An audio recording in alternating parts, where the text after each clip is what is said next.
Kami berharap besar dari proses yang sudah kita lakukan berbulan-bulan untuk menyempurnakan, membuat perda ini menjadi perda yang komprehensif, cukup, mudah-mudahan lengkap, bisa menaungi seluruh kepentingan yang ada di Jawa Timur.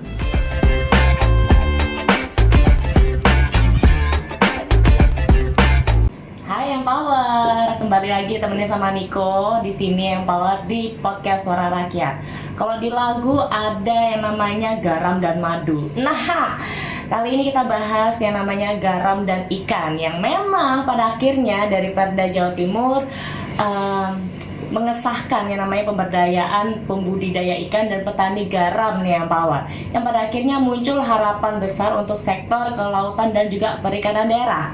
Nah, kita bakal cari tahu apa dampaknya, gimana juga implementasinya, dan sejauh mana sih sebenarnya regulasi ini tuh bisa menjawab persoalan klasik untuk para pelaku usaha garam dan budidaya ikan. Nah, nanti kita bakal bahas peluangnya, tantangannya, dan juga masa depannya Empower. Hah, masa depan? Maksudnya masa depan sektor ini, gitu loh.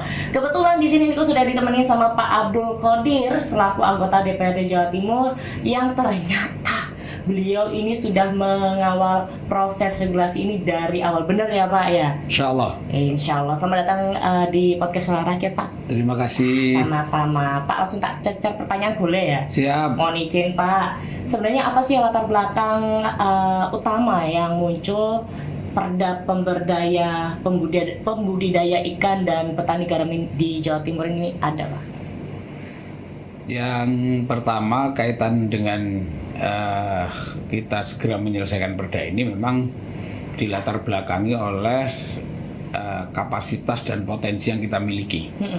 Bahwa Jawa Timur tidak sekedar sebagai penghasil ikan, baik itu tangkapan maupun budidaya, terbesar secara nasional. Benar. Tapi Jawa Timur juga memiliki sekian ratus perusahaan yang bergerak di sektor perikanan, pengolahan perikanan. Artinya apa? Ada peluang, ada kesempatan yang terbuka, yang kemudian itu harus kita sinergikan.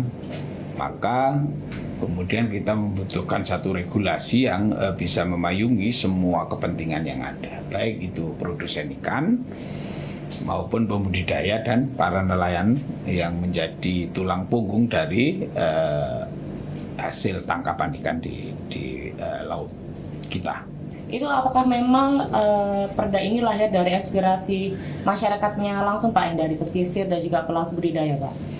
Jadi perda ini kita inisiasi karena memang hasil dari beberapa reses yang kami lakukan. Oke.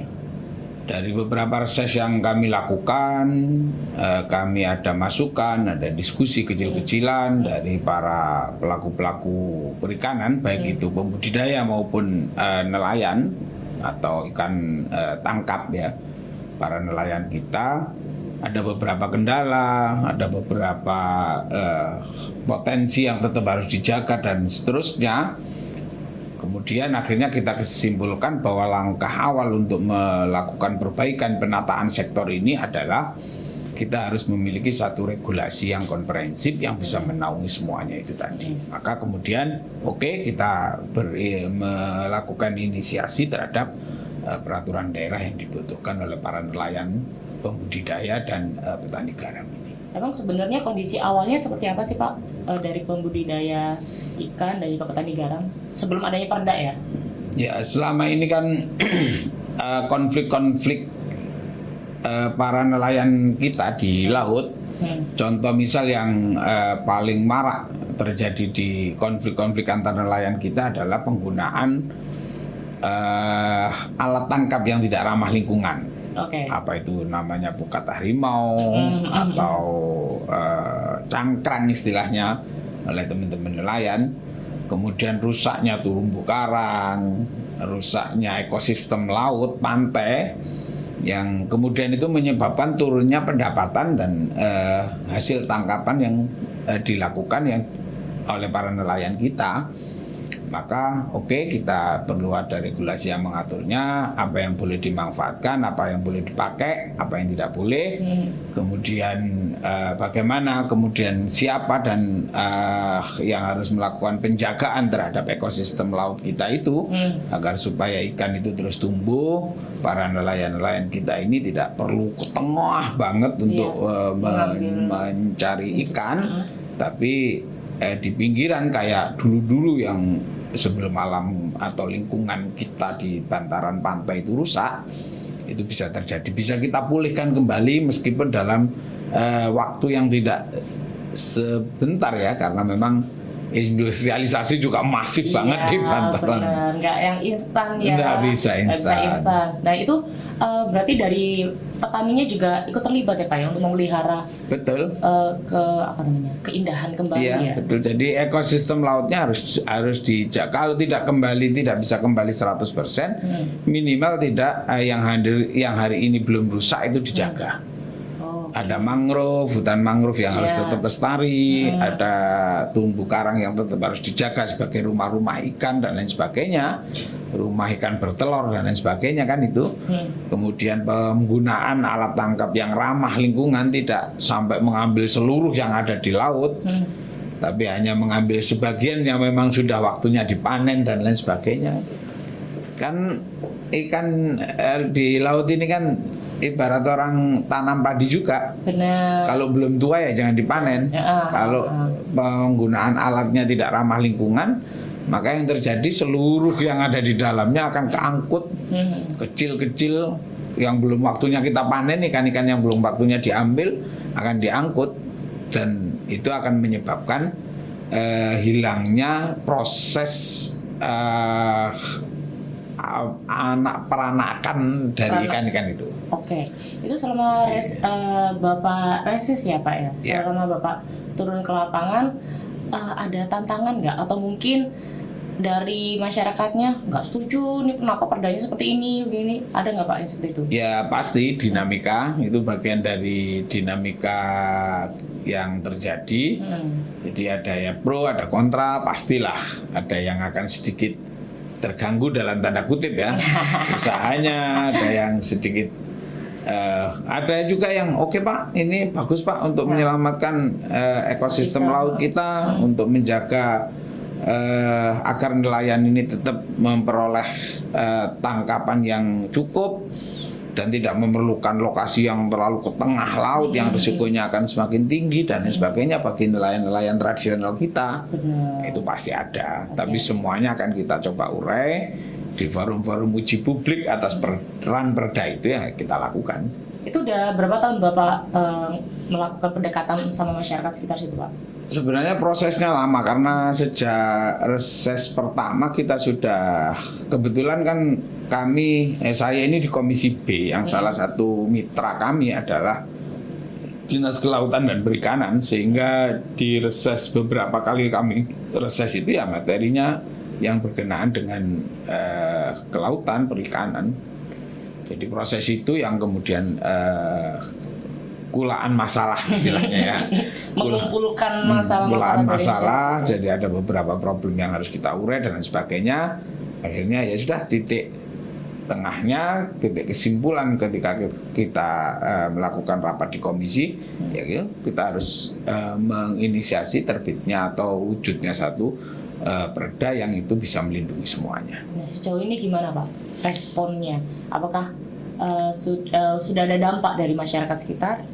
Ya perda ini kan baru kita sahkan ya. Nah, nanti akan masih banyak butuh langkah-langkah lanjutan dan itu hari ini domainnya itu ada di eksekutif. Perda ini telah kita sahkan bersama pemerintah Provinsi Jawa Timur, dalam hal ini Kepala Daerah bersama Bu Gubernur. Maka tindak lanjut sebagai petunjuk operasional dalam kurun waktu yang tidak lama kami harapkan, dan terus nanti akan kami konsolidasikan juga ke pemerintah agar Bukub segera menerbitkan satu peraturan gubernur sebagai petunjuk teknis dari operasional perda ini. Tapi ada nggak Pak wilayah prioritas yang benar-benar jadiin fokus untuk penguatan budidaya ikan sama garam? Ya hari ini kalau kita identifikasi sebagai penghasil ikan terbesar kan memang ada di beberapa bantaran laut utara ya. Utara. Mulai dari Tapal Kuda dan mulai dari Banyuwangi ke sampai ke Tuban istilahnya. Itu kan semuanya ada di daerah-daerah yang memang menjadi penyumbang ikan terbesar kita. Di samping juga ada sih di selatan kayak di Malang, itu ada di Selatan, ya itu juga cukup besar sebagai penghasil ikan. Dan identifikasi itu yang kemudian kita lakukan, tapi memang beragam karena potensi yang dimiliki tidak sama, tantangannya juga masing-masing oleh para nelayan ini. Tergantung sama daerah masing-masing ya Pak ya. Tapi kita lakukan identifikasi mana sebagai daerah-daerah yang memang itu menjadi lumbung suplai terbesar baik itu ikan budidaya maupun ikan tangkapan ya di daerah-daerah Pantura. Iya. Termasuk Sidoarjo lah. Oh Sidoarjo juga masuk. Sidoarjo itu masuk ikan budidaya utamanya. Oh. Besar ikan budidaya. Gresik itu juga ada ikan tangkapan juga ikan budidaya besar. Lamongan. Kalau kayak Tuban masih tinggi tangkapan daripada budidayanya. Kenapa gitu Pak? Ya lautnya masih agak bagus. Terus para nelayan tradisionalnya masih cukup besar dibanding dengan Gresik karena Gresik ini sebagian wilayah laut ini sudah berubah menjadi kawasan industri. Benar, apa namanya? Ada JP, Ya. ada beberapa perusahaan-perusahaan ya. Mantap sekali. Nanti kita masih ngomongin lebih lanjut Empower ya, keren banget sama Pak Abdul Qadir sini. Empower jangan kemana-mana, kita akan masuk ke segmen yang kedua.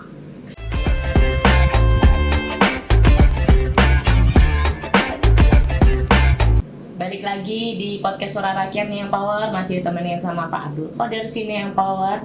Yang kita masih ngomongin tentang pembudidayaan ikan dan juga garam di sini. Nah, program pemberdayaan seperti apa Pak yang jadi prioritas setelah Perda ini akhirnya disahkan?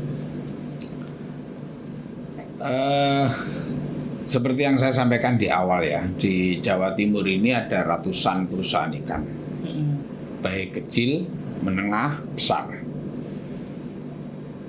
Ini kita sebut dengan peluang yang ada.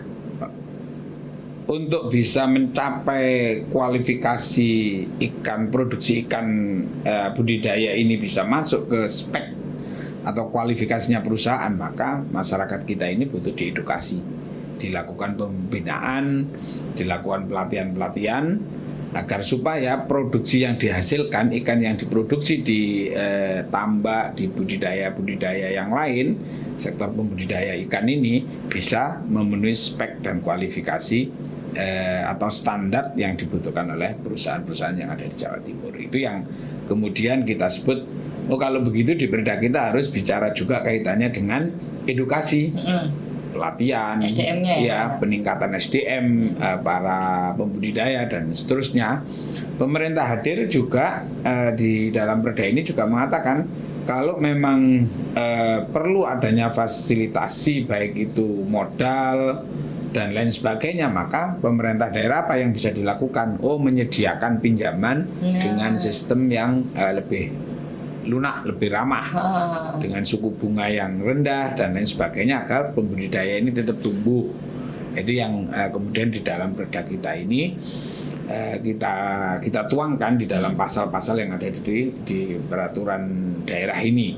Harapan kita memang semuanya akan tersinergikan, semuanya akan bisa berkolaborasi, budidaya mulai dari hulunya sampai hilirnya sampai perusahaannya itu bisa menyerap sesuai dengan kualifikasi yang dibutuhkan oleh para pembudidaya kita. Berarti memang sudah ada kemudahan ya Pak ya untuk pembiayaan, permodalan, akses kur juga gitu kan ya. Nah, apakah Perda juga mengatur standar mutu dan sertifikasi untuk meningkatkan daya saing dari komoditas lokal?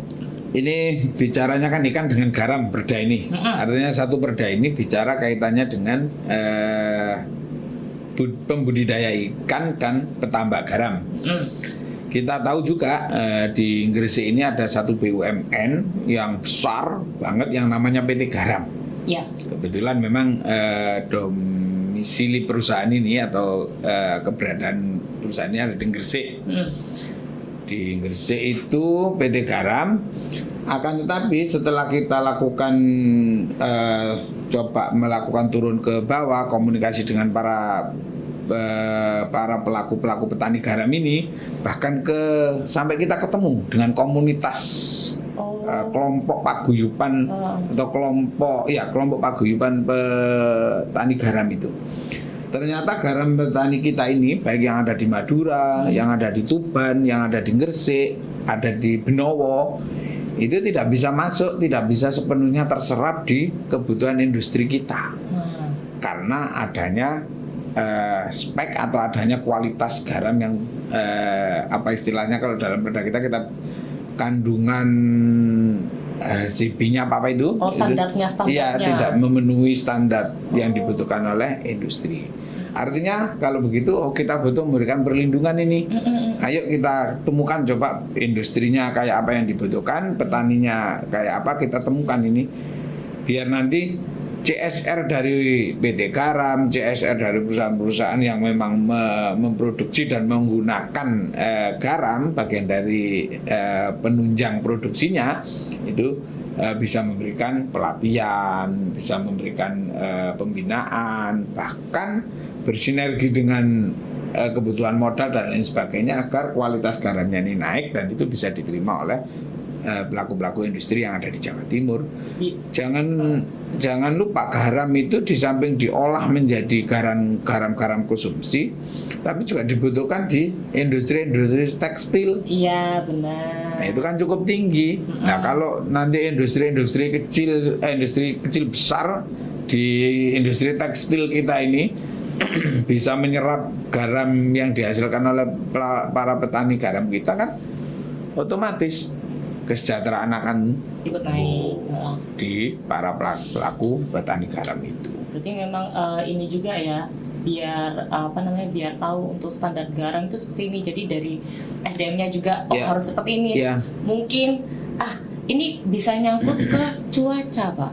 Gimana tuh cara ngatasi? Makanya kalau di kita ini kan masih petani-petani garam kita ini kan masih bergantung pada musim alam ya, pada cuaca. Ketika memang musim kemarau, matahari bentar banget, artinya panas banget, maka dia bisa memproduksi lebih. Benar. Tapi kalau kemudian kita mengacu di beberapa negara yang sudah menggunakan teknologi tanpa harus bergantung bergantung pada cuaca, itu bisa. Maka kedepannya diantaranya adalah pemanfaatan teknologi dan lain sebagainya. Tapi kan ini lagi-lagi memang tidak bisa instan karena memang modalnya cukup besar. Nah, nanti betul disinergikan dengan keberadaan BUMN yang namanya PT Garam ini, yang kebetulan ada di Jawa Timur bersama petani-petani garam yang ada di Jawa Timur. Berarti udah ada kerjasama? Kami sudah datang ke PT Garam. Kami datang dalam rangka menyempurnakan perda ini. Kami juga cross check berapa ratus ton sih dalam satu musim yang dibutuhkan oleh PT Garam. Ternyata besar banget memang. Bagaimana dengan garam petani kita? Berapa setiap tahun yang sudah bisa diserap oleh PT Garam? Nah, itu lagi-lagi ya, sebenarnya kalau kualitasnya memenuhi standar yang dibutuhkan oleh PT Garam, ini informasi dari PT Garam ya. Maka PT Garam akan melakukan bisa menyerap seluruh hasil produksi yang dilakukan oleh petani garam kita. Tapi lagi-lagi ada di kualitas, ada di standarisasi tadi yang harus dilakukan. Maka di pasal-pasal yang membicarakan di perda ini yang kaitannya dengan garam, kita juga bicara kaitannya dengan kewajiban edukasi, pembinaan. Kita lakukan pemberdayaan, memberikan pola-pola strategis untuk bisa agar produksinya terus meningkat. Itu yang kita lakukan, yang kita bicarakan juga di dalam perda ini. Tanggung jawab siapa? Pemerintah, swasta, BUMN, apalagi yaitu semua kita akan coba lakukan bersama-sama dalam rangka meningkatkan kesejahteraan para petani garam. harus ada kolaborasi bersama ya Pak. Betul, betul. Kalau enggak kolaborasi berat lah tentunya. Iya pastilah ya, karena memang namanya juga apa namanya ya, tujuannya juga sama gitu loh. Yeah. Sama-sama mau mensejahterakan rakyat dan ini akan balik lagi ke masyarakatnya. Betul. Nah tapi kalau ngomongin tentang harga Pak, apakah di Perda ini juga mengatasi soal ya klasik lah ya tentang fluktuasi harga garam dan juga minimnya stabilitas pasar? Jadi itu yang kemarin menjadi diskusi agak panjang ya. Nah gitu. Karena garam ini tidak masuk pada jenis pangan yang diatur harga eceran terendahnya. ET-nya tidak ada. Baik secara nasional tidak peraturan-peraturan undang-undang yang ada di pusat pun, peraturan-peraturan pemerintah pun kita sudah coba cek ini. Bisa enggak kalau kita buat EET sebagaimana beras, harga eceran terendahnya kayak gabah, pemerintah tiba-tiba bisa. Nah, karena memang garam ini belum masuk kategori pangan. Yang kedua tidak juga masuk jenis barang, apa istilahnya, kok kalau ngomong barang berharga kok enggak enak ya, tapi belum barang yang sangat dibutuhkan wajib, itu. wajib, Ya. barang wajib ya. Nah, itu akhirnya memang kaitannya dengan standarisasi harga ini yang kami agak kesulitan. Tapi di dalam peraturan daerahnya kita juga akan sampaikan agar perusahaan-perusahaan ini bisa menyerap dengan standar harga yang itu mengacu pada biaya produksi yang sudah dikeluarkan oleh para petani kita. Maka kita ingin memastikan saja bahwa petani kita, petani garam ini untung. Jangan sampai kemudian besar pasak, besar biaya produksinya daripada harga yang mereka terima ketika mereka jual. Nah itu ya sedikit kita bicarakan, tapi memang lagi-lagi kita harus tetap berjuang memasukkan garam ini sebagai barang yang penting. Atau bahkan kalau bisa garam ini bagian dari ketahanan pangan nasional. Nah, ya itu kan? kita nanti akan bisa, pemerintah ini akan menerapkan harga terendahnya berapa, harga tertingginya berapa. Soalnya memang kalau ngomongin garam di makanan ya, nggak ada garam nggak enak.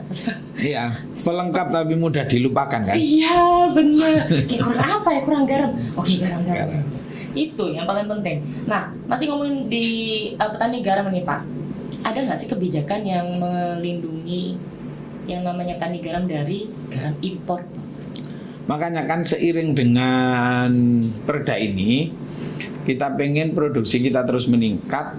Dalam rangka meningkatkan produktivitas itu yang sesuai dengan kebutuhan industri kita, maka harapannya memang kita akan ada keberanian pemerintah provinsi untuk menolak garam impor. Di antaranya untuk melindungi.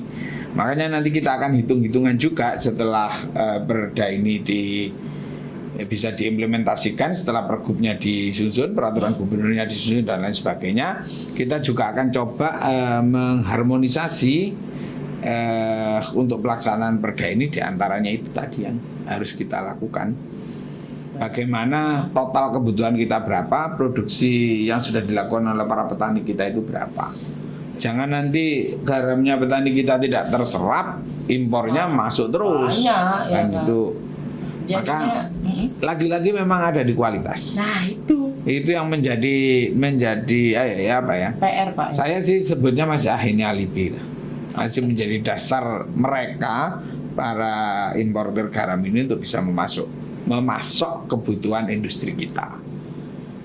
Nah, nanti kita coba cek, kita berikan, pemerintah juga harus turun atas dasar peraturan daerah ini. Kewajiban pemerintah melakukan pembinaan, edukasi, peningkatan sumber daya manusia agar menghasilkan produk garam di petani-petani kita ini yang memang sesuai dengan kualifikasi dan spesifikasi standarisasi mutu yang dibutuhkan oleh industri kita. Kalau begitu, maka kita harapkan pemerintah dengan dasar perda ini bisa menolak garam impor. Ya kan? Jadi memang dari pemerintah harus benar-benar turun langsung memberikan edukasi untuk SDM-nya biar garamnya makin meningkat kualitasnya, mutunya juga oke, biar nggak terima garam-garam impor yang keluar sana, ya kan, biar kita sejahtera semuanya ya kan. Dan itu sama-sama. kewajiban pemerintah. Wajib ya, bukan lagi hak tapi kewajiban ya. Kalau didengar pemerintah. Ya, Halo. ada dalam pasal-pasal itu sudah diatur kewajiban pemerintahnya kayak apa, melakukan edukasi, pembinaan, pelatihan-pelatihan agar sumber daya kita Ketinggalan zaman juga ya. iya, sesuai dengan yang kebutuhan industri. Kemudian kita juga mengajak anak-anak muda ini kalau terus-terusan nilai tukar petaninya rendah, dan akhirnya anak-anak muda ini untuk diajak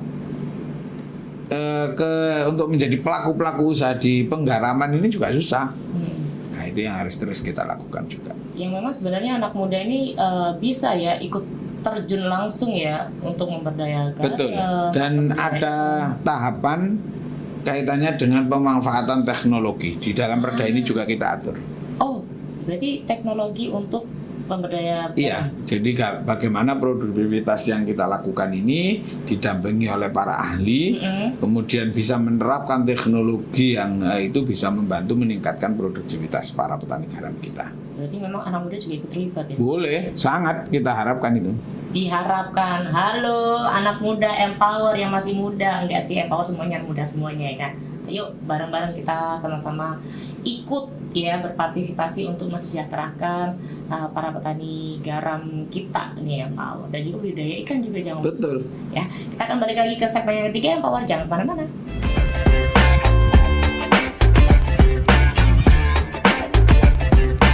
Balik lagi di podcast Suara Rakyat nih Empower, masih ditemani sama Niko dan juga Pak Abdul Qadir di sini. Pak, untuk peluang industri yang paling menjanjikan deh Pak di sektor budidaya ikan dan garam yang kalau misal kita udah memperkuat dari sekarang, apa nih Pak? Jadi peluang industri perikanan kita kan cukup tinggi ya. Di samping memang kawasan-kawasan industri kita yang cukup besar, kemudian sektor perikanan kita juga paling siap sebenarnya untuk menyongsong industrialisasi perikanan kita. Kayak kita contohkan di beberapa wilayah itu ada industri perikanan yang cukup besar di Pandaan, di Pasuruan, kemudian di Gresik juga ada beberapa perusahaan ikan yang cukup besar. Ini harapannya memang bagaimana kemudian industri ini bisa bersinergi untuk bekerja sama, mengajak bersama-sama dengan pelaku-pelaku usaha perikanan kita. Sementara ini memang ada kesenjangan yang cukup jauh antara industrialisasi perikanan kita dengan para pelaku pembudidaya ikan kita. Nah, kita mau mendekatkan itu. Mendekatkan itu caranya kalau ikan, maka bagaimana ikan yang meskipun kita berada di wilayah industrialisasi yang cukup masif ini, tapi tetap kualitas ikan kita ini sebagai ikan yang memiliki nutrisi yang cukup besar dengan upapnya pencemaran lingkungan yang terjadi juga atas industri itu. Itu yang kita lakukan hari ini.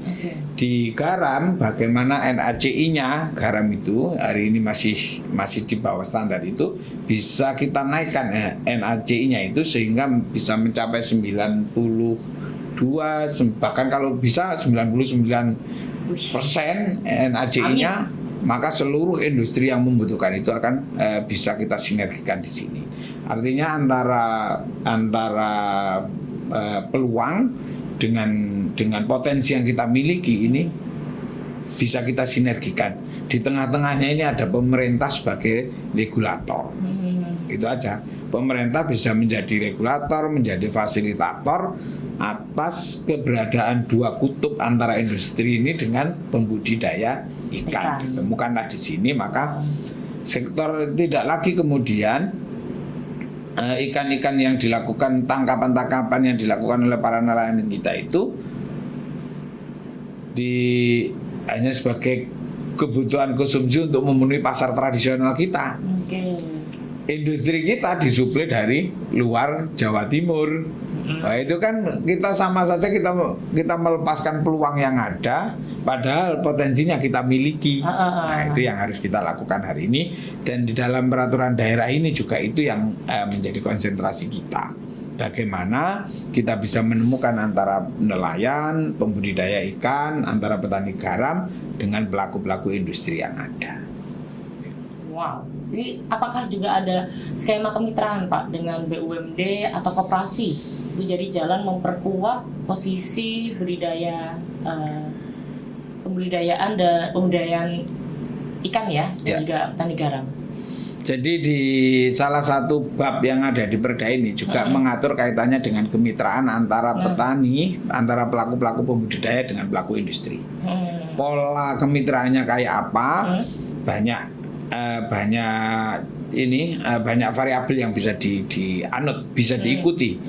Monggo kalau kemitraannya kayak katakan yang hari ini di Jawa Timur yang sudah mulai berjalan secara masif itu kan ayam pedaging. Iya. Perusahaan-perusahaan seperti Pokpan, seperti perusahaan-perusahaan pakan yang lain lah. Tidak apa-apa sebut merek ya, Skadung ya. Gak apa-apa. Kalau Pak.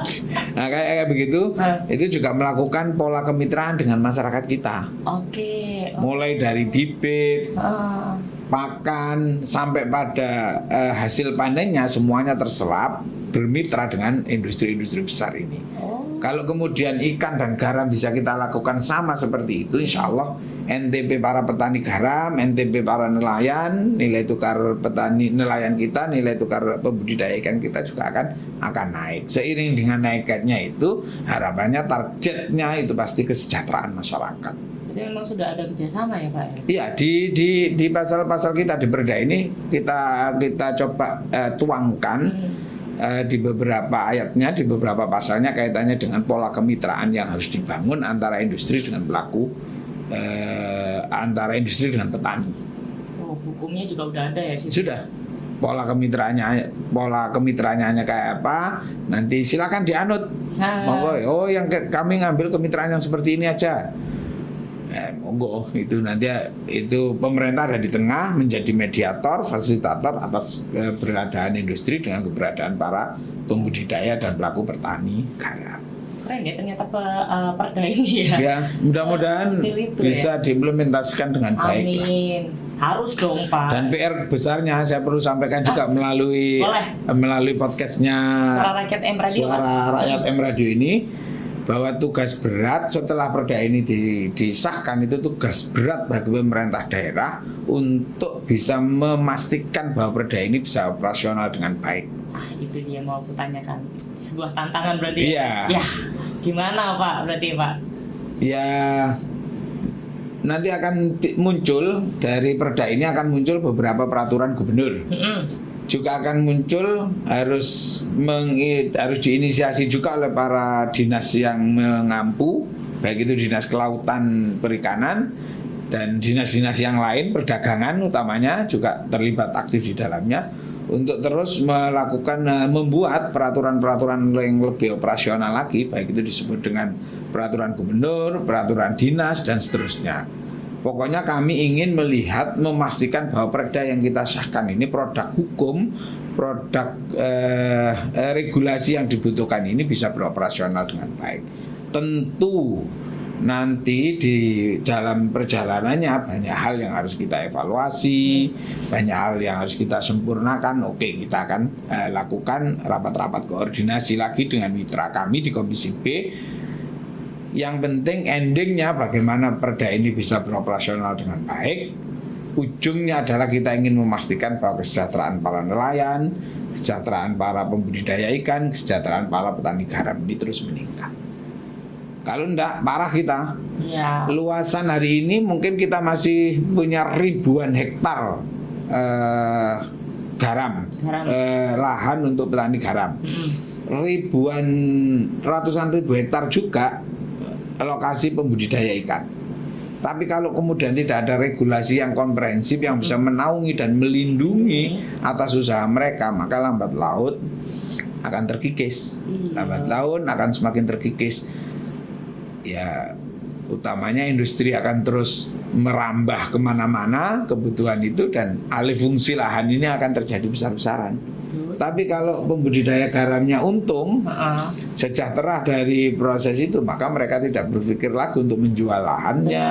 Tidak pemerintah juga jangan semudah itu untuk bisa mengalihkan fungsi dari petani garam, pembudidaya ikan menjadi fungsi-fungsi yang lain. Sebenarnya banyak yang mau aku tanyakan Pak, tapi terakhir deh Pak, terakhir untuk di episode ini ya Pak ya, pesan dan harapan dari Pak Abdul Qodir untuk masa depan sektor perikanan dan garam maksudnya di Jawa Timur setelah Perda ini sudah disahkan Pak. Monggo Pak. Ya, jadi kami berharap besar dari proses yang sudah kita lakukan berbulan-bulan untuk menyempurnakan, membuat perda ini menjadi perda yang komprehensif, cukup, mudah-mudahan lengkap, bisa menaungi seluruh kepentingan yang ada di Jawa Timur.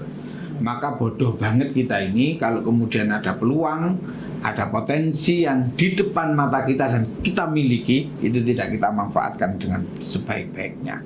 Maka harapannya perda ini menjadi bagian dari penyempurna proses peningkatan kesejahteraan masyarakat kita, pembangunan yang ada di Jawa Timur. Maka lakukan yang terbaik, implementasikan yang terbaik untuk masyarakat di Jawa Timur. Mudah-mudahan banyak manfaat perda ini. Pasti banyak manfaatnya yang dirasakan oleh masyarakat sekitar dan juga untuk masa depan anak cucu kita gitu ya Pak ya. So terima kasih banyak Pak Abdul Qodir sudah menemani saya hari ini. Nanti kita ketemu lagi ya Pak ya di episode berikutnya. So buat Empower yang mau tanya-tanya boleh langsung aja di komen di bawah. Jangan lupa di like, comment, dan juga di subscribe. Di share juga boleh nih Empower. So kita pamit, Niko dan Pak Abdul Qodir pamit. Sampai ketemu di podcast olahraga berikutnya.